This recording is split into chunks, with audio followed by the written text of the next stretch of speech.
réflexe du vote utile et qui a été motivé notamment par les sondages, des instituts de sondage qui, jour après jour, après jour, après jour, ont expliqué que nous ferions 0 ou 0,5%. C'est ce que j'appelle une prophétie autoréalisatrice.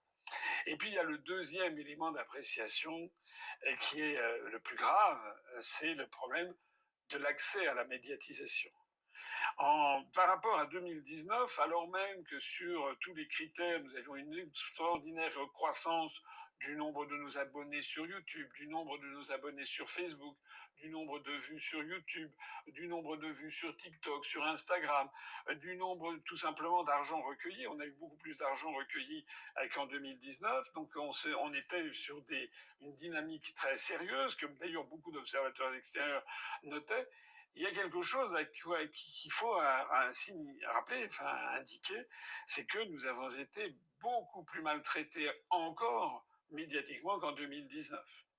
Par rapport à 2019, j'avais obtenu en 2019 la matinale sur France Inter, où il y a plusieurs millions d'auditeurs. Elle m'a été refusée. Je n'ai pas été invité une seule fois sur France Inter. Et je crois d'ailleurs que ça fait plusieurs années que je n'ai pas été invité sur France Inter. En 2019, j'avais eu également la matinale sur France 2, les 4 vérités avec Jeff Wittenberg. Ça nous a été refusé. Je n'ai pas été invité sur France 2. En 2019, j'avais obtenu de passer dans le grand débat de CNews, je crois de mémoire. C'est-à-dire que j'avais participé à l'un des grands débats. Pas tous, mais à l'un des grands débats. Ce qui m'avait hissé au niveau des autres. Depuis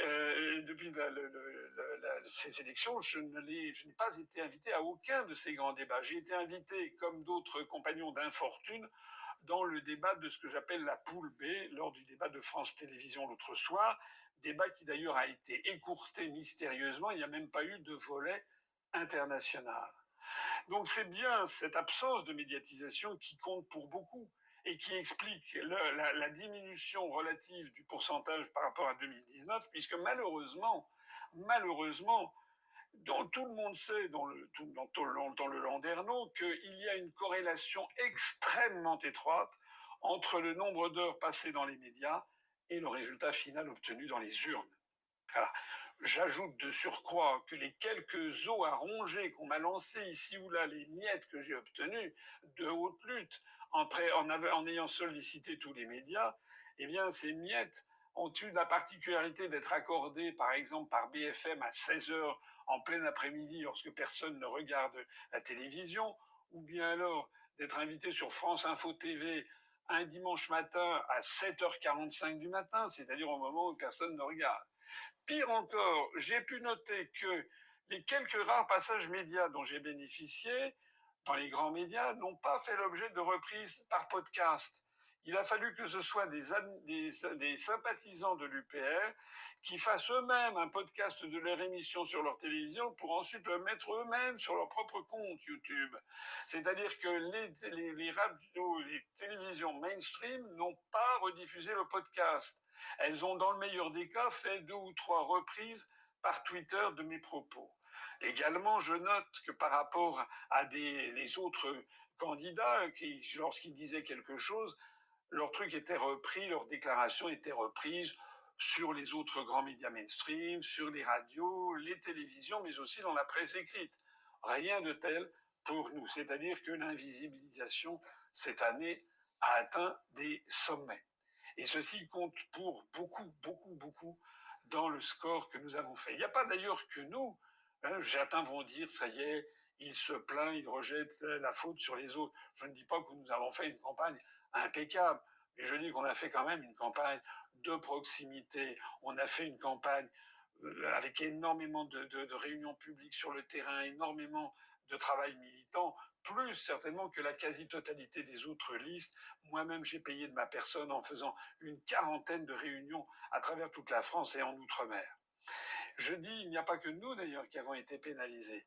La meilleure preuve de ce que je dis, c'est que les 8 candidats qui ont été présélectionnés par le système et qui ont eu droit à bénéficier, et qui ont eu droit à participer dans toutes les télévisions et radios mainstream, ont tous, à la seule exception de M. Desfontaines, obtenu plus de 5% des suffrages et donc ont eu des eurodéputés.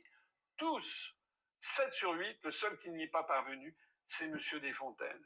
A contrario, tous ceux qui ont Bon, été exclus de cette je liste. m'arrête là. Je m'arrête là. Bonjour à tous. Joubion, c'est mon surnom sur le net.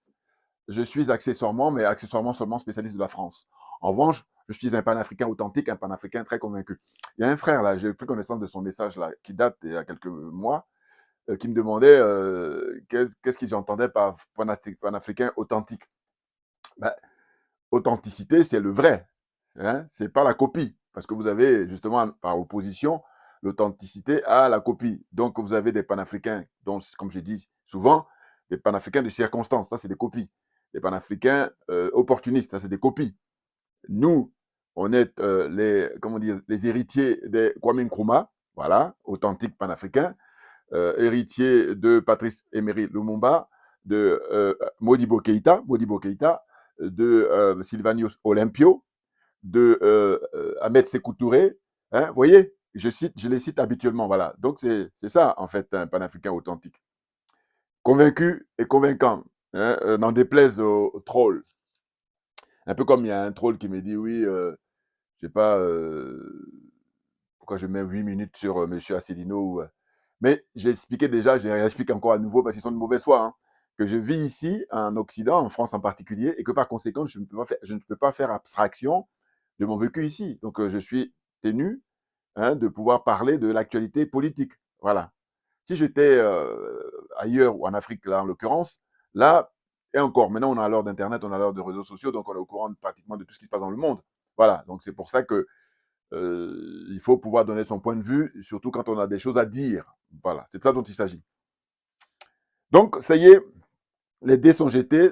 Les élections européennes ont bien eu lieu. Hein, c'est un seul tour, donc ça c'est très efficace. Et les résultats sont tombés dimanche 9 juin 2024.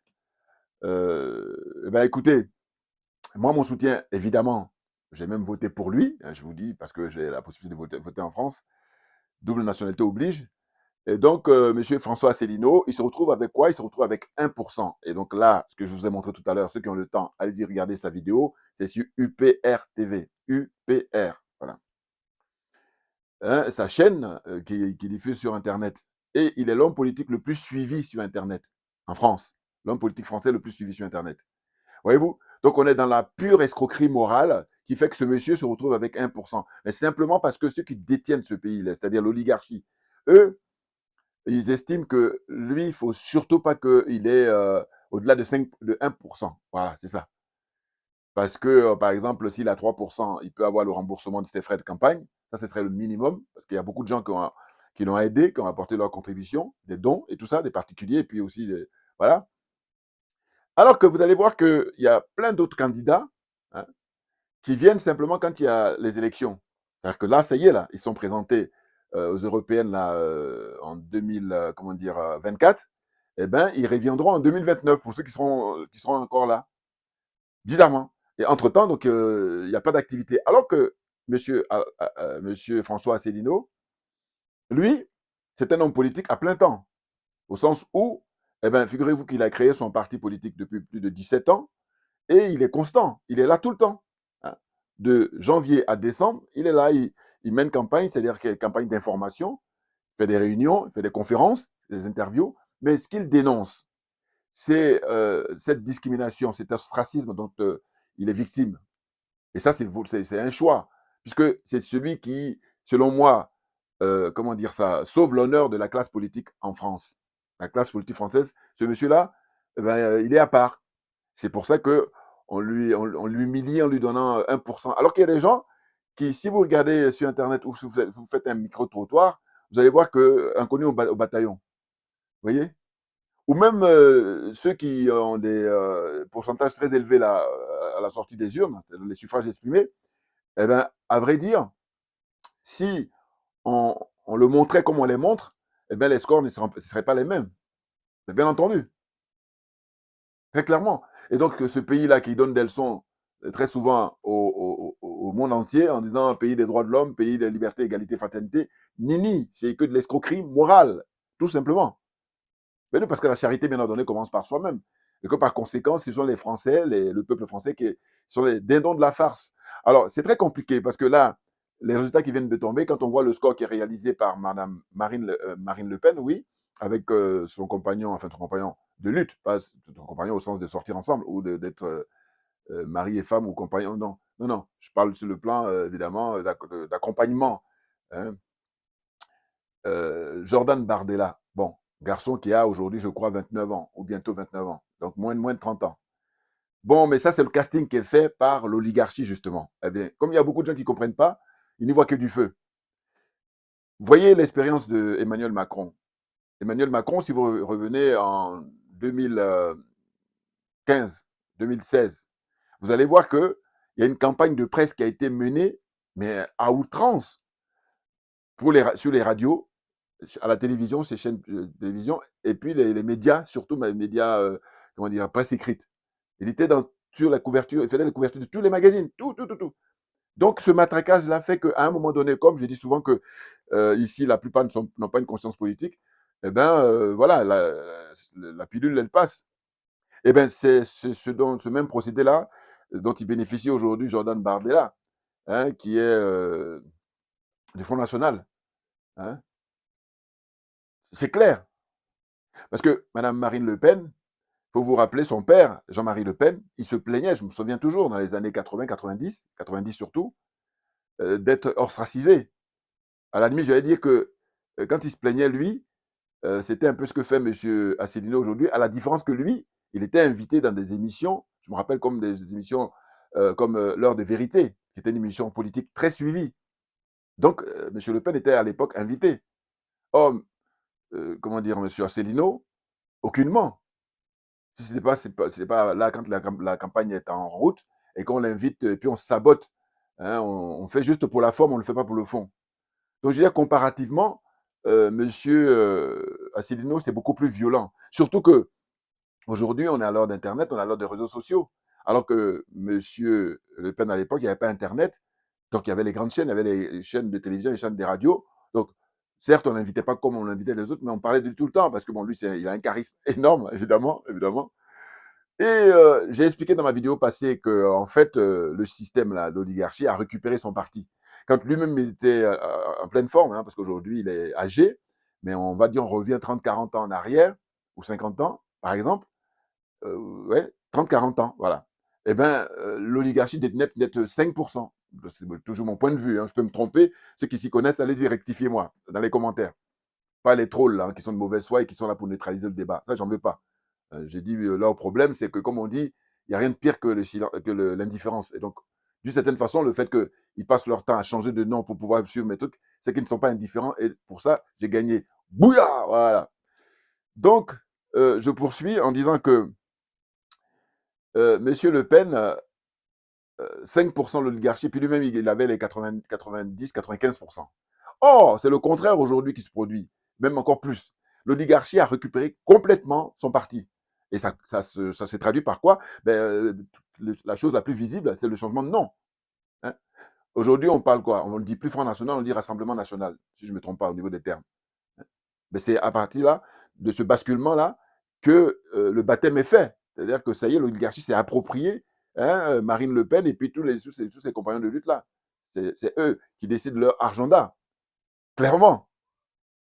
Voyez-vous? Donc ça veut dire qu'elle n'a pas la liberté que son père avait. Jean-Marie Le Pen avait plus de liberté que sa fille. Sa fille, elle est dans le système à fond. Hein.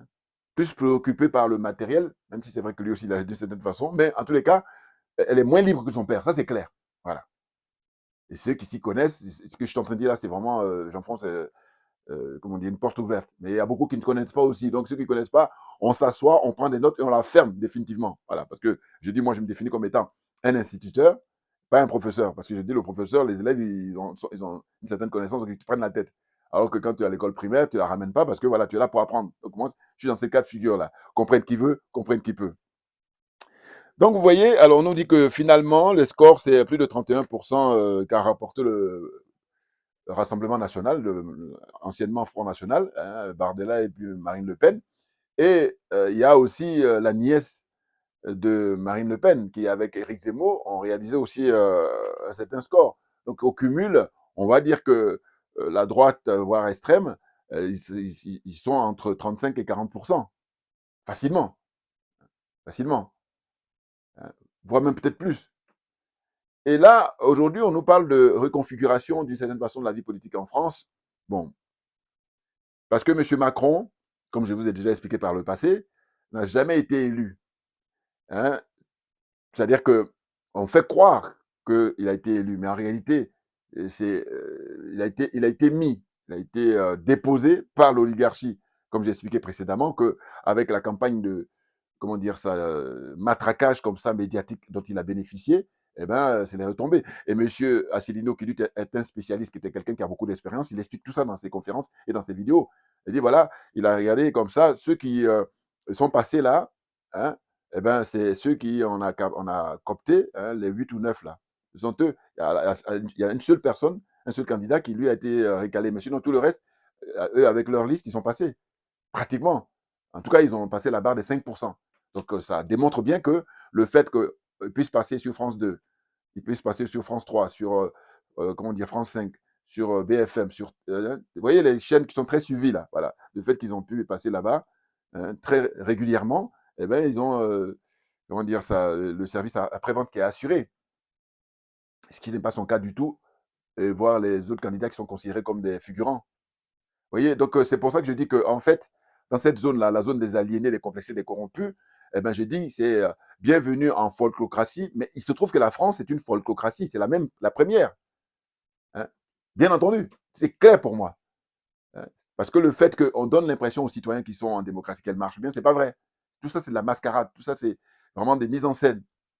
Parce que l'oligarchie, justement, a l'agenda de tout le monde. Ils sont tous tenus. Ça, clairement. Et c'est pour ça qu'il ne faut pas trop faire le malin. Hein. On va leur dire, bon, aujourd'hui, tu peux la ouvrir, mais demain, tu la fermes. Hein. Les exemples sont vraiment multiples. Regardez, quel est ce pays-là où le ministre de la Justice, il a été comme ça traduit devant les tribunaux. Et comme par hasard, après, il y a un non-lieu. Mais là, c'est d'une manière, de la manière de le tenir. Regardez M. Sarkozy. Il a rendu un grand service à l'oligarchie, mais comme lui, c'est une grande gueule, qu'est-ce qu'on fait? On le tient. Et il le tient là, il passe au tribunal pratiquement tous les 6 mois, tous les ans. Mais c'est pour le tenir. Parce que s'il n'y avait pas ça, eh ben, lui, il pourrait aujourd'hui, il n'est pas âgé, il pourrait prétendre être président de, comment ils appellent ça, les Républicains là. Voilà, donc tout ça, c'est bien. Bon, comprenne qui veut, comprenne qui peut. Je dis, je suis désolé, hein, comme parmi les gens qui suivent, il y en a qui sont de bonne foi, là je vais bien. Il y en a beaucoup qui sont de mauvaise foi aussi, c'est les trolls là surtout. Voilà, c'est pour ça, eux, ils perdent le temps des gens. Bon, on me dira, c'est la loi du genre. Mais on avance, on avance. Donc, qu'est-ce que je pouvais dire? Ben écoutez, beaucoup de choses à dire. Monsieur, justement, Macron, qu'est-ce qu'il a fait? Et, compte tenu des résultats, il a décidé de dissoudre l'Assemblée nationale. Bon, ça fait partie de son pouvoir. Hein. Quand on regarde la Constitution, je crois que si je ne me trompe pas, il paraît que c'est l'article 12. Mais au fond, moi personnellement, je dois dire que je suis content qu'il ait fait cette opération-là de dissoudre l'Assemblée nationale. Voilà. Et l'élection, prochainement, hein, les élections pour renouveler le Parlement, hein, eh ben, c'est prévu pour le premier tour le 30 juin 2024 et le second tour est prévu pour le 7 juillet 2024. Bon, les spécialistes, là encore pareil, disent que les délais n'ont pas été respectés. Voilà, donc république bananière, folklocratie, voilà, tout ça, ça s'explique. Bien entendu. Ouais. Sans compter qu'il a utilisé plus de 20 fois le 49.3. Hein, 49.3 qui est un article de la Constitution qui permet qu'il n'y ait pas de débat. Donc lui, il peut mener sa barque au niveau de sa politique avec cet instrument-là. Et donc à partir de là, le 49.3, d'une certaine façon, signe la mort même du jeu démocratique. Parce que, ou alors, le 49.3 démontre que le Parlement, comme disent les gens spécialistes, ils disent que c'est une chambre d'enregistrement. C'est-à-dire qu'il n'y a pas de discussion, ils sont là juste pour la forme. Voilà, c'est ça. Moi, j'aime bien cette forme plutôt. Hein, ils ne sont pas là pour le fond, ils sont pour la forme. C'est-à-dire de faire semblant, faire croire. Vous voyez? Donc, il a battu un record avec sa première ministre, là, qui était là auparavant. Hein, elle était venue même pour ça. Voilà. Comme je vous dis, l'oligarchie, tu choisis et puis tu fais ton rôle. Elle a fini son boulot. Ça a consisté à faire passer pas mal de lois et de mesures là, avec le 49.3. hein, sans qu'il y ait débat, sans qu'il y ait un jeu démocratique, et puis ils sont tranquilles. Non. Alors, d'une certaine façon, là, ce qui se passe, c'est que beaucoup de gens sont affolés en disant oui, au secours, il y a le Front National et tout ça. Ou, hein, moi, je dis calmez-vous. Je peux vous rassurer. Parce qu'en réalité, tout ça est bien fait, tout ça est bien mené. L'oligarchie, vous regardez le procédé, hein. On met Nicolas Sarkozy, hein, c'est un homme de droite, voilà. Ensuite, on met, soi-disant, un homme de gauche, M. François Hollande, et donc, ce que j'appelle souffler le chaud et le froid, ou le froid ou le chaud, tout ce que vous voulez. Maintenant, après M. Hollande, on met M. Macron, qui, lui, je considère comme étant une sorte de pot pourri. C'est-à-dire qu'il pioche chez Sarkozy et il pioche aussi chez, comment dire ça, Hollande. Alors, dans ce cas-là, on pourrait aussi dire que c'est un centriste. Non, pas vraiment. On n'est même pas dire pas du tout. C'est juste une pure escroquerie. Hein. D'ailleurs, je me suis dit même, quand je suis arrivé dans les années 80 dans ce pays, je disais, mais qu'est-ce que c'est que ces pays où on nous dit les centristes? Ils sont très souvent à droite. Pour moi, un centriste, c'est vrai, il est ligne de gauche, ligne de droite, il est au milieu. Ça veut dire qu'il va prendre les bons trucs qui sont à gauche, les bons trucs qui sont à droite. Or là, en France, quand ils définissent toujours en tout cas ceux qui ont plus de pouvoir, se définissant comme étant des centristes, eh ben, c'est les gens de droite. Vous voyez? Donc c'est un pays qui est un cas d'école permanent, là encore. Oui, il y a tellement de choses à dire. Mais là, il faut être accessoirement, ou alors faut être spécialiste. Moi, je ne dis pas que je suis spécialiste, je dis que je suis accessoirement spécialiste. Voilà, c'est fait exprès. Hein. Comprenne qui veut, comprenne qui peut. Vous voyez? Donc, en fait, concernant cette situation-là, où le Front National arrivait en force, hein, avec plus de 31% des suffrages pour les députés européens, donc ça leur fait au moins 30 sièges, donc 30 députés européens pour le Front National. J'ai la liste là, hein. Je vais vous dire ça rapidement. Donc Bardella là, tout ça c'est dans les médias, hein, donc je n'ai pas inventé, j'ai pris ça. Bardella, donc sur la liste de Rassemblement National, il a 30 élus. Voilà. Hein, donc lui, il a 30 élus. Jordan Bardella, 28-29 ans. Et puis là, c'est Valérie Heyer. Alors, elle est députée européenne, tête de liste Renaissance. Hein, voilà.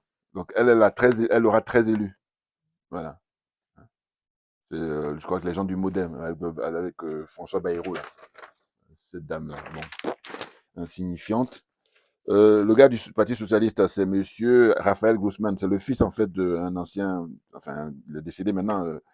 Glucksmann, son père était un philosophe très connu en France. Voilà. Donc lui, il est, pour le Parti Socialiste, il a 9 élus. 9 élus pour les.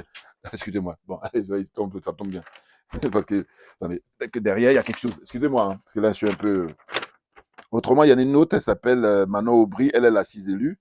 Et c'est le partisan de Jean-Marie, enfin, comment il s'appelle? Jean-Luc Mélenchon, voilà, LFI. Et je dis Jean-Luc Mélenchon, lui, tous ceux qui sont avec lui, je valide, mais par contre, lui seul, je dis, faut l'enlever, parce que c'est l'histoire de, je dis, on peut pas jeter le bébé et l'eau du bain. Voilà, parce que lui, c'est, bon, il y en a aussi qui sont, il n'est pas le seul à être franc-maçon, hein, mais lui, c'est vraiment, c'est pas n'importe qui, Jean-Luc Mélenchon. Comprenne qui veut, comprenne qui peut. Et puis, autrement, il y a le député européen François-Xavier Bellamy, hein, qui lui a mené la liste des Républicains. Et eux, ils se tirent avec 5 élus. Donc, qu'est-ce que je raconte? Je ne sais plus. Non, en tout cas, c'est la liste, les écologistes, voilà, c'est les écologistes qui ont Europe Écologie Les Verts, qui eux ont 5 élus. Voilà, excusez-moi. Hein. Mais sinon, pour les Républicains, là, euh, combien combien je sais même plus, excusez-moi, mais bon, hein, parce que dans la liste, on retrouve Nadine Morano, une des vieilles de la vieille, qui était ministre sur Sarkozy, grande gueule. Hein, et puis, bon. En tout cas, tout ça, vous l'avez sur Internet. Donc, voilà, je n'ai rien inventé. Hein, excusez-moi d'un peu pas très rangé là, mais la liste des reconquêtes, voilà, eux, ils ont 5 élus aussi. Voilà. En gros, il y a au moins 80 sièges, je crois, pour la France, le Parlement européen. Voilà, ils ont 80 députés là-bas. Mais ce qu'il faut savoir, c'est qu'en fait, M. Macron, quand là, il dissout l'Assemblée nationale, mais tout ça, c'est décidé par l'oligarchie. Hein. C'est bien programmé. Parce qu'en réalité, ils sont dans un cynisme profond qui fait que, comme le peuple français ne comprenne rien, eh ben, M. Macron quel que soit le résultat qui va tomber, il va rester en place. On me dira s'il n'est pas le premier, puisqu'il y a eu cohabitation avec François Mitterrand et Jacques Chirac, et puis Chirac et Jospin, bon, d'accord.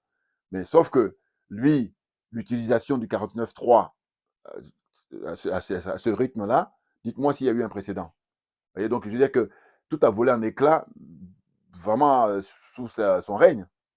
Ah oui, parce qu'il fut un temps où en France, il y a des ministres qui démissionnaient parce que il y a des choses qui ne valaient pas. Rappelez-vous la fameuse phrase de, à l'époque, un ancien ministre de Mitterrand, M. Jean-Pierre Chevènement, qui a eu le poste de ministre de la Défense, ministre de l'Intérieur, voilà.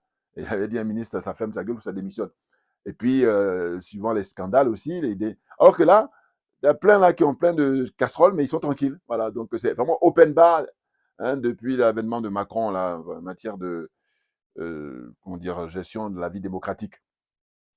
Et donc, quand je disais tout à l'heure, faut pas vous affoler, c'est qu'en réalité, Macron a mis la barre très haute par rapport à une politique d'extrême droite, à vrai dire. Moi, je reviens toujours sur l'expérience des Gilets jaunes. Voilà. Je dis, voyez bien, rappelez-vous les Gilets jaunes, le sort qui leur a été réservé, pas moins de 11 morts, une trentaine d'éborgnés, hein, des gens qui sont handicapés parce qu'il y a le bras qui est parti, la jambe qui est partie et tout ça, et puis des gens qui ont été emprisonnés, plein de trucs comme ça. Donc ça, dans un pays dit démocratique, non. Pour des gens qui font des revendications, des citoyens qui demandent simplement qu'on respecte les droits des uns et des autres, hein, qui est le partage des richesses, eh bien, on les a vraiment fait subir comment dire, ces sorts-là. Donc c'est ainsi que je dis, si les résultats tombent là à partir du premier tour, c'est le 30 juin, et que le Front National arrive au pouvoir, à savoir avoir un Premier ministre, en l'occurrence, on nous parle souvent là de M. Bardella, à vrai dire, ils ne pourront pas faire pire, ils pourront faire pareil. Alors c'est vrai que j'ai discuté avec un collègue qui m'a dit, oui, mais ce que tu oublies, c'est qu'il va y avoir plus de bavures. C'est pas faux. Mais n'empêche que dans les grandes lignes, ça va être pareil. Il ne peut pas faire plus. C'est-à-dire que l'oligarchie a préparé justement ce terrain-là, à travers la mandature ou les mandatures de M. Macron. Très clairement. Mais oui, mais oui. Donc les gens, d'une certaine façon, compte tenu de ce qu'ils ont suivi depuis que Macron est au pouvoir depuis 2017, franchement, regardez ce qui se passe pour les lois au niveau social, hein, les lois au niveau du droit du travail. Hein. Plein de trucs comme ça qui ont volé en éclats, hein, bien entendu. Donc, il faut être sérieux. Et je dis, quand je dis soyez serein, je parle des panafricains, des Africains. Hein.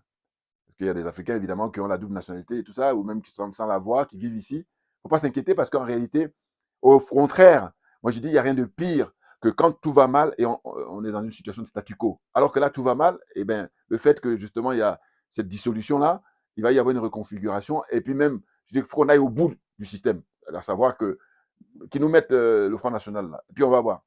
Parce que ce pays ne rayonne que sur le pillage des ressources de l'Afrique. C'est clair.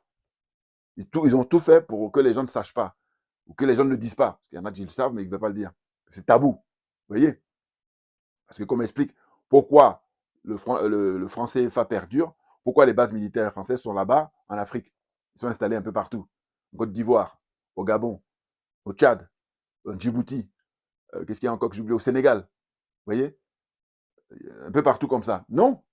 C'est l'explication que, comme je dis souvent, les bases militaires étrangères en général, et les bases militaires françaises en Afrique sont là-bas juste pour prendre, je dis bien juste pour prendre en otage le peuple africain. Rien d'autre. C'est une prise d'otage. Parce que ça permet le pillage, justement, avec quiétude. Mécanisme bien mis en place avec les dictateurs là, qui sont là pour jouer le rôle de gardien de prison ou d'agent de sécurité. Voilà. Un concours qui est organisé pour faire du mal à leur peuple respectif.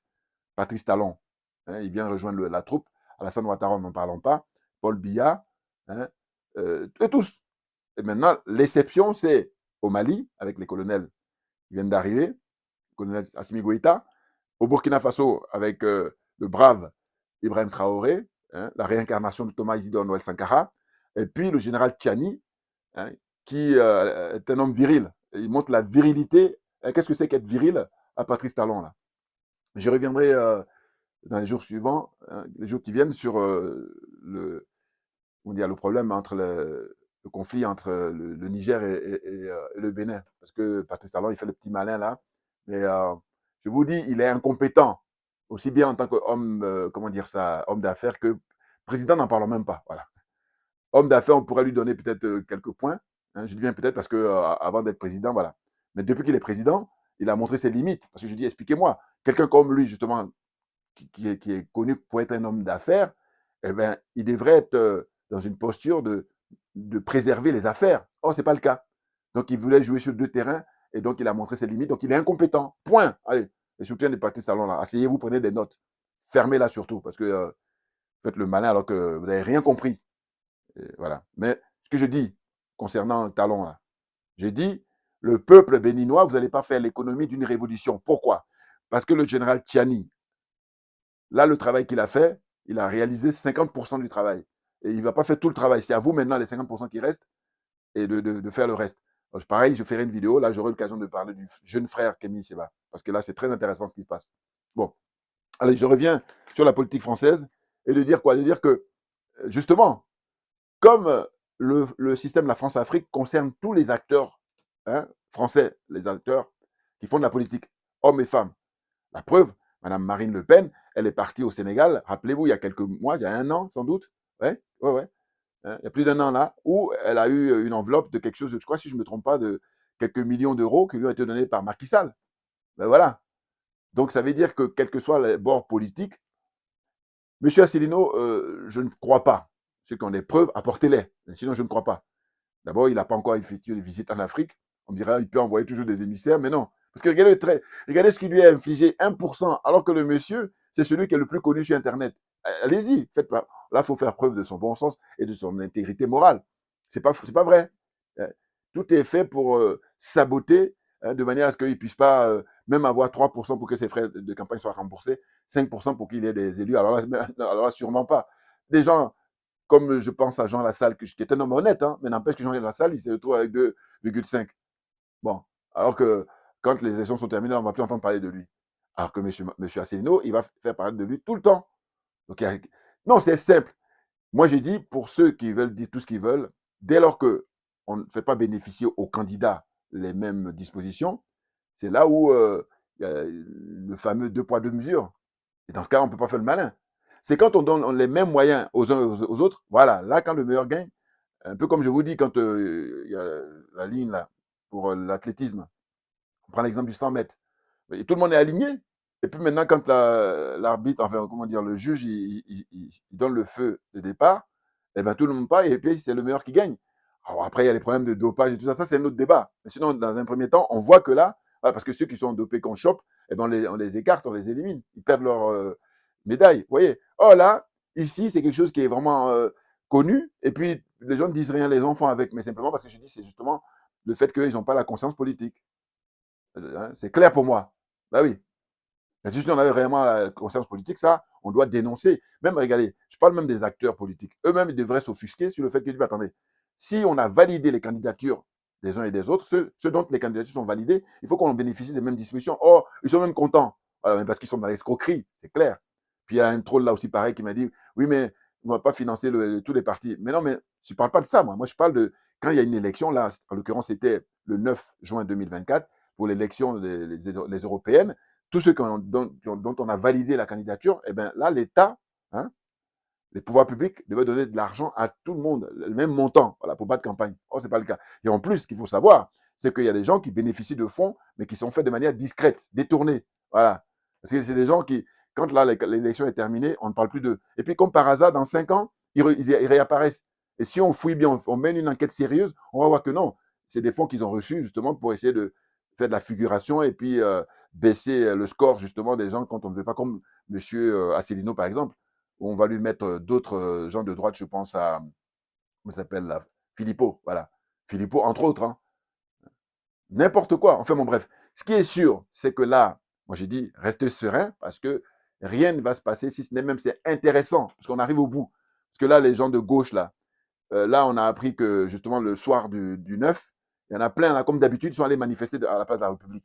Quand j'ai appris ça, la réaction que j'ai eue, c'est de dire quoi? C'est mais attendez, vous allez faire un micro-trottoir, c'est-à-dire que vous allez faire une enquête là-bas sur place. Là, toujours, je vous dis, moi, c'est par manque de moyens. Et vous allez voir que ceux qui sont allés manifester parce qu'ils sont contre le score réalisé par le Front National, hein, le Rassemblement National, eh bien, il y en a beaucoup qui ne sont pas allés voter. Voilà. Mais ça n'a pas de sens. C'est pas sérieux. Donc, en fin de compte, le fait qu'ils n'aillent pas voter, ils ont estimé que ben, ce n'est pas nécessaire. Voilà. Mais quand les partisans de Mme Le Pen, eux, ils sont mobilisés, ils sont motivés, ils vont voter. Et après, ils ont les scores qu'ils méritent. Ah, voilà. Comme on dit, on récolte ce qu'on a sémé. Et donc, comme c'est pas nouveau, hein, ils ont l'habitude. Dès que le Front National arrive à régler ce score-là, tout de suite, ils disent on fait, comment on appelle ça, le Front républicain. N'importe quoi. Ça, c'est l'hypocrisie, mais à ce niveau-là, les Français, je dis, je leur donne le premier prix au monde. Ah non, c'est pas possible. Soit on fait une loi depuis fort longtemps hein, pour interdire ce parti-là, mais on ne peut pas le laisser exister et puis grandir. Et puis maintenant, quand il arrive, et puis on dit, enfin, je vais vous dire, au niveau de l'hypocrisie, les Français, c'est numéro un au monde. Je vais même faire rejoindre ça quand on dit haute couture, cuisine, voilà, je les mets, voilà, vous avez ces prix-là. Par exemple, Mais il y a d'autres prix qui est, par exemple, le jeu démocratique. Je dis, vous êtes disqualifié. C'est-à-dire, vous ne pouvez même pas participer hein, dans les tournois des minimes. Non, non, non. Vous n'avez pas le niveau. Voilà. Comprenne qui veut, comprenne qui peut. Voyez-vous? Donc là, quand je vois la décision prise par M. Macron, à savoir qu'il utilise l'article 12 de la Constitution pour dissoudre l'Assemblée, mais il faut savoir que la Constitution, c'est la loi suprême. Bon, eh bien, c'est un, comment dire ça, un dispositif, un cadre juridique, voilà, qui appartient à tout le monde. Ce n'est pas seulement au président de la République. Il y a les dispositions pour tout le monde. Les dispositions pour les députés, dispositions pour les conseillers municipaux, pour les conseillers régionaux, pour tout le monde. Donc, ça veut dire que la question maintenant qu'on pourrait se poser, c'est de dire, bah, attendez, là, je m'adresse aux frères et sœurs qui vont essayer de se sentir de gauche ou qui prétendent soutenir la gauche, là. Moi, je dis dans cette élection-là, qui va y avoir le 30, là, je ne vais pas voter. Voilà, je le dis là. Même si c'est vrai que je suis en train de dire, suite à ce qui se passe actuellement, j'ai dit, ce qu'il faudrait à l'avenir, c'est rendre obligatoire le vote. Voilà. J'ai même envie de dire dans tous les pays du monde. Mais là, c'est la France qui nous intéresse. Oui, parce que ce qui m'a fait dire ça, c'est en tout cas le fait qu'il y a eu des élections où, au niveau du taux de participation, on était en dessous de 50%. Et ça a été validé malgré tout. Mais c'est grave, c'est même très grave. Et c'est ainsi que je dis, mais il faut rendre le vote obligatoire. Alors, d'aucuns vont me dire, oui, mais si tu en rends obligatoire, toi, tu ne pourras pas. Oui, mais justement, c'est parce que là, ce n'est pas obligatoire, donc voilà, je me permets. Mais au moins, moi, j'ai cette honnêteté de dire, voilà, que quand bien même je dis le 30, je ne vais pas voter, mais quand je ne vais pas voter, bon, je vais dire que, par exemple, quand il y a deux candidats, parce que là, il va y avoir deux forces en présence, hein, ça va être les partisans de Front National, Rassemblement National là, aujourd'hui, anciennement Front National, et puis de l'autre côté, ceux qui se prétendent être les républicains, hein, c'est-à-dire les socialos, les gens de gauche là, et puis certains républicains là, les gens de droite, voilà. N'importe quoi. Et d'ailleurs, quelque chose d'intéressant, c'est que il y a M. Éric Ciotti. Ciotti, qui lui est le patron des Républicains. Alors, Républicains aujourd'hui, c'est anciennement un parti créé par M. Jacques Chirac, les Chiraciens, RPR. Ensuite, c'est devenu Modem, je crois Modem, voilà, si je me rappelle. Non, pas Modem, excusez-moi. UMP, ouais. Parce qu'il y a avec les termes là, ouais. Comme je dis, eux, comme ils sont grugeurs, comme ils sont pour manipuler les gens, ils changent de nom. Alors que, voilà, de manière générale, si tu gardes ton nom, tu n'as rien à te reprocher, tu le gardes. Voilà. Pour des raisons exceptionnelles. Alors que eux, c'est même pas question d'exception, hein. C'est simplement qu'ils font ça pour pour brouiller les pistes, pour perturber les gens. Là, c'est ainsi que je dis, bon, quand je dis qu'ils sont disqualifiés, ben là, ils me donnent la matière, là, c'est les raisons. Parce que, amusez-vous, si vous avez le temps, de regarder dans d'autres pays pour voir quel est le pays, hein, je parle avec l'expérience démocratique, comparativement à la France, dont on change le nom des partis comme ça, en l'espace de 5, 10, 15 ans. Dites-moi, moi je suis curieux de savoir. A priori, avant même que vous me donnez, je crois que la France est numéro un. Donc pourquoi ils le font? Ils le font, à mon avis, parce que ça leur permet de pouvoir gruger les gens facilement. Bien entendu. Quand tu changes d'identité, par exemple, c'est un peu comme quand on prend une autre identité puis on va voyager ou bien on veut faire des trafics parce que tu ne veux pas qu'on te chope. C'est pour ça. Et moi, je pense que c'est la même chose. Voilà, comprenne qui veut, comprenne qui peut. Voyez-vous? Donc, ce que je voulais dire par là, par rapport au fait que M. Macron a utilisé l'article qui lui permet de dissoudre, hein, eh bien, les députés, eux, ils avaient ce pouvoir-là de pouvoir faire sauter M. Macron. Bien entendu. On nous disait, quand vous lisez la Constitution, qu'il suffisait de 55 députés pour que M. Macron, par exemple, soit destitué ou traduit devant la haute cour de justice. Ils l'ont pas fait. Alors que quand on regarde là, voilà, j'ai fait exprès de noter justement l'Assemblée nationale, le nombre de députés sortants. Eh bien, par exemple, pour le parti de la Renaissance, ils étaient 169 députés. Pour la France Insoumise avec Jean-Luc Mélenchon, justement, il avait 75 députés. Hein. Un salut à Madame Kéké, là. J'espère qu'elle va, elle va conquérir son mandat. Voilà. Parce que c'est une brave dame qui a beaucoup de mérite. Hein. Vous savez, d'origine ivoirienne, là, qui était femme de chambre et qui est devenue députée. Bon. Elle fait partie de ces 75-là. Donc, voilà, elle va remettre, j'imagine, son titre en jeu. Elle va faire, bah, j'espère qu'elle va gagner, mais ça va être difficile, là. Hein. C'est difficile. En tout cas, je souhaite qu'elle gagne parce qu'elle mérite. Hein. Elle a un parcours exceptionnel. Même, je vous dis, j'ai acheté 4 bouquins 4 livres, son bouquin, le livre qu'elle a écrit sur sa vie, j'en ai acheté 4. Un pour ma cousine, un pour ma soeur, un pour moi-même et puis un pour une amie. Je fais la surprise, voilà, parce que je lui dis, c'est pas une surprise. Voilà. Ensuite, donc je disais, voilà, 75 députés sortants hein, pour les insoumis de Jean-Luc Mélenchon, mais quand on dit qu'il faut 55, mais largement au-dessus, pourquoi, justement, depuis 2022, puisque c'est l'année où ils ont été élus, pourquoi ils n'ont jamais fait ça? Ils n'ont jamais utilisé cet outil-là qui leur est, comment dire ça, permis par la Constitution. Parce qu'ils sont dans la combine, parce qu'ils sont dans l'escroquerie, parce qu'ils sont complices, très clairement. Encore, ils seraient, je ne sais pas, 54, là on dit, bon, mais ils n'ont pas atteint le plafond, mais ils n'ont pas atteint voilà, le niveau. Mais 75, ils ont même débordé. Parce qu'il y a 25, comment dire ça, députés de, si je ne me trompe pas, hein, ou 20 députés de plus. Voilà. 55, eh ben, on demande la destitution de M. Macron ou alors on traduit devant la haute cour. Et là, ils ne font pas. Alors, il y a qui encore? Il y a Liberté, Indépendant, Outre-mer et Mini. Bon, ça, c'est les autres députés là, comme ça, avec les députés de l'Outre-mer et tout ça, les territoires d'Outre-mer. Eux, ils sont 22. Maintenant, Horizon et Apparenté, eux, ils sont 31 députés. Alors, donc, pour Marine Le Pen et compagnie, Rassemblement National, eux, ils sont 88 députés. Voilà. Alors, Marine Le Pen, là, 88. De toute façon, si j'ai dit que M. Mélenchon, lui, il a 75 députés, ils étaient 75, lui et puis ses compagnons, eh bien, eux, ils sont encore plus. Mais pourquoi ils n'ont jamais, alors qu'il faut juste 55 pour faire changer les choses, hein, depuis que M. Macron a été reconduit là en 2017? Pourquoi ils n'ont pas fait? Enfin, 2022, je vais dire. Hein? Pourquoi ils n'ont pas fait? Et voilà. Donc les choses sont claires, ils sont tous dans la combine, c'est tout.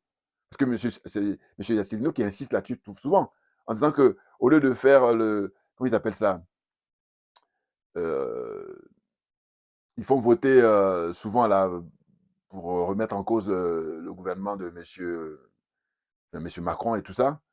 Ils font ça pour la forme. Voilà, c'est clair. Ils ne le font pas pour la fond. Parce que s'ils veulent faire pour le fond, c'est ainsi que on le dit simplement, il faut 55 députés pour que les choses aillent beaucoup plus efficacement. Oh, ils ne l'ont jamais fait. Oh là là là là. L'escroquerie, mais comment dire, de manière continuelle. Après, les Républicains, eux, ils ont 61 députés. Vous voyez, donc tous ces gens-là, ils sont au-dessus. Les écologistes et la NUPS, eux, ils ont 21 députés. Euh, Socialistes et apparentés, ils ont 31 députés. Modem, avec Bayrou et compagnie, là, eux, et indépendants, ils ont 50 députés. Et puis, il y a la NUP, gauche démocratique et républicain, ils ont 22. Ça, c'est les communistes, là. Ils sont 22. Vous voyez? Donc, normalement, s'ils respectaient le peuple français réellement, eh ben, eux, dans la Constitution, ils ont des possibilités de pouvoir faire sauter M. Macron depuis fort longtemps. Or, là, ils ne font pas. Donc, le peuple, je vous dis, reste toujours le dindon de la farce dans cette histoire-là. Et puis, maintenant, on attend l'élection qui va avoir lieu comment dire, premier tour le 30 juin et puis second tour le 7 juillet. Comment ça va se passer? Mais on voit déjà là, les médias, là, ils commencent déjà à annoncer la couleur, hein, comme ils ont toujours fait. Monsieur Bardella, Premier ministre, matin, midi et soir. Donc à un moment donné, les gens sont conditionnés, parce que c'est de ça dont il s'agit. Et quand ils vont voter maintenant, bon, ceux qui n'ont pas du recul, qui n'ont pas assez de connaissances, eh ben, Bardella, on nous a dit qu'il serait Premier ministre, donc on prend le bulletin, on est tout seul et puis on met. C'est comme ça que ça s'est passé pour M. Macron. Ils reproduisent la même chose pour M. Bardella. Et il y a même des chances que peut-être en 2000, combien ça va jusqu'en 2027, là. Voilà, pour l'élection prochaine présidentielle. Enfin, si rien ne change, ils sont tellement capables de plein de trucs que. Enfin bon, bref. Donc, pour soutenir là, mon argument, quand j'ai dit qu'il faudrait que le vote soit rendu obligatoire dans tous les pays démocratiques s'y respectent, l'argument de poids que j'ai, parce que j'ai beaucoup réfléchi là-dessus, c'est les petits malins là, eux vont me sortir le coup de oui, mais comme on est en démocratie, donc chacun doit faire ce qu'il veut. Excusez-moi, il y a des pays au monde où ils ne sont pas nombreux, c'est vrai, mais là-bas, hein, le vote est obligatoire, sinon tu payes une amende. Et encore, je dis, moi, payer l'amende, il ne faut pas que ce soit des sommes symboliques, il faut que ce soit des grosses sommes de manière à ce que les gens aillent voter. Parce que quand on vote en général, c'est tous les 5 ans, hein, tous les 4 ans aux États-Unis, par exemple. Voilà. Donc, ça veut dire qu'on ne va pas tous les jours. Voilà. Bon. Et quand on sait que c'est très important, l'argument de poids que j'ai, et je vais vous dire, personne ne peut me donner encore enfin, c'est pas possible. Mon argument, il tient trop. L'exemple que je fais comme comparatif, je dis, si on veut suivre ceux qui disent, oui, mais comme on est dans un pays démocratique, donc on doit laisser les gens, s'ils veulent aller voter, vont voter. Je dis non. Je donne l'exemple maintenant des impôts. Ah oui, les impôts là. Hein? Eh ben, en tant que citoyen, si on vérifie que tu n'es pas en capacité matériellement, tu es exonéré. Hein? Mais sinon, tu es assujetti. Voilà, c'est les deux mots. Soit exonéré, soit assujetti. Assujetti, c'est-à-dire que tu es un contribuable qui a les moyens de payer. Donc, tu dois payer. Si tu ne payes pas, eh ben, tu peux aller même jusqu'en prison. Voilà. Vous voyez? Donc, mon argument de poids, c'est ça. C'est de dire que le vote, il doit être pareil. Quand on dit obligation de faire voter, que les gens soient obligés de voter. Si tu ne vas pas voter, tu as une amende importante. C'est dissuasif. Et ça fait que tu vas aller voter. Ben oui. Et puis même, on permet aussi, le jour J, les entreprises, les gens qui doivent aller travailler, ils doivent avoir une heure précise pour aller voter et puis retourner dans son entreprise. Voilà. C'est clair. Soit il y va avant et puis après il va en entreprise, ou alors il peut aller au cours de tout, mais voilà. C'est parce que c'est tous les 5 ans. Non, mais il faut arrêter. Et ça, je dis, c'est parce que j'accorde une importance, hein, primordiale, j'ai envie de dire, grande importance, hein, au choix des candidats. Je dirais même que les impôts viennent après. Parce que quand tu choisis justement le candidat qui doit te représenter, et comme le peuple est souverain, le peuple est le patron, eh ben, ceux qui vont être élus, ils vont être élus sans contestation, parce que les choses vont se faire régulièrement. Attention, hein, je dis ça, tout ça dans la transparence totale. Hein, c'est pas la bricole là, que font les républiques folkocratie, plutocratie, tout ce que vous voulez là, voilà. Le simulacre là, qui disent qu'ils sont en démocratie, alors qu'ils sont très loin, il y a juste le thème démocratie, mais sinon ils sont très loin de la pratique réelle de la démocratie qui veut que le peuple soit souverain, que le peuple soit le patron. C'est à lui, et lui seul qui doit décider ce qu'il veut, ce qu'il ne veut pas. Voyez-vous? Bon, je vais m'arrêter là. J'espère que j'ai été clair hein, dans les arguments que j'ai pu apporter, sachant que je reviendrai là-dessus évidemment, puisque on est dans une phase très très intéressante. Et je dis que pour les panafricains, c'est très intéressant parce que là maintenant, on arrive au bout là. Hein, parce qu'ils ont brandi ça depuis des années en disant le Front National. Mais non, mais je vous dis, moi, je n'irai pas voter parce que pour l'instant, ce n'est pas obligatoire, alors que je le souhaite. Hein. Là aussi, on fait les concours d'honnêteté intellectuelle. Là. Voilà. Hein parce que je dis, je vois bien les configurations, c'est-à-dire c'est blanc, bonnet, bonnet blanc. Que ce soit Mme Marine Le Pen, que ce soit Jean-Luc Mélenchon, c'est pareil. Dès lors qu'il s'agit de parler de l'Afrique, ils sont à l'unisson. Voilà. C'est clair. C'est sinon, je dis, ceux qui prétendent dire que nous, on est de gauche, donc on n'a rien contre l'Afrique, on aide l'Afrique du Sud. Mais pourquoi le franc CFA, il perdure? Pourquoi les bases militaires françaises sont là-bas? Parce qu'il faut savoir qu'il y a eu l'expérience des dirigeants de gauche. Hein, on prend M. François Mitterrand. Bon, lui-même, il a fait assassiner, comment dire, Thomas Isidore Noël Sankara. Donc voilà. Qui encore? François Hollande. Ben, le djihadiste, là, qui sont au Mali. Heureusement qu'il y a l'avènement des colonels. Vous voyez? N'importe quoi. Donc, c'est démontré. Puis même si vous regardez l'histoire ancienne, vous regardez les grands penseurs français, ceux qui prétendaient être de gauche, mais ils ont tous participé pour l'exploitation de l'homme noir, de l'Africain, hein, participer comme ça, en business pur, hein, c'est-à-dire qu'ils avaient des actions pour le trafic négrier, hein, la traite négrière, ils ont participé tranquillement. Donc on arrête. Je vous dis, quand on n'est pas averti, quand on n'est pas au courant, on s'assoit, on prend des notes. On ne fatigue pas les gens qui ont compris. Moi, j'estime que le sujet là qui nous concerne, les discussions qui nous concernent, j'ai compris beaucoup par rapport à beaucoup de gens. Donc voilà, c'est pour ça que j'apporte les arguments et je dis maintenant dans les commentaires, si vous êtes troll, vous ne m'intéressez pas. Si vous n'êtes pas troll, je veux bien. Voilà. C'est clair, bien entendu. Donc j'ai dit, comme c'est blanc, bonnet, bonnet blanc, c'est-à-dire que ce soit la gauche ou la droite, nous en tant qu'Africains, on sera toujours traités de la même manière. Et bien c'est en ce sens-là. J'aime beaucoup, hein, je vous dis, je reviens toujours à l'intervention de notre illustre prédécesseur, hein, le professeur Cheikh Anta Diop. Il tient une conférence, je rappelle toujours ça parce que c'est là-dessus, quand il a parlé de la gauche, j'étais trop content. Parce qu'avant même que je puisse prendre connaissance de ça, moi je pensais ça déjà, puisque moi par rapport à mon expérience de vie ici, ça va bientôt faire 42 ans que je vis, donc je vais vous dire, j'ai compris trop leur fonctionnement. J'ai dit, la gauche est encore pire, pourquoi? Parce que elle va faire le côté, on est gentil, donc on a le coup de vaseline, ou alors du sucre. Mais le résultat est le même, parce que tu seras perdant. Hein, je vous ai donné tout à l'heure l'expérience. François Mitterrand, quand vous faites le bilan, ça donne quoi pour les pays africains? François Hollande, il est resté pendant 7 ans, ouais, 5 ans. Hein, vous faites le bilan, ça donne quoi? Donc, on arrête, on a compris définitivement. On ne va plus perdre de temps. Focus, hein, pour gagner du temps, là, on accélère. Alors, plus de temps à perdre. Donc, merci beaucoup pour votre attention. À très bientôt. On ne lâche rien, comme j'ai pour habitude de dire, mais parce que c'est nous qui avons raison. C'est tout. Merci bien.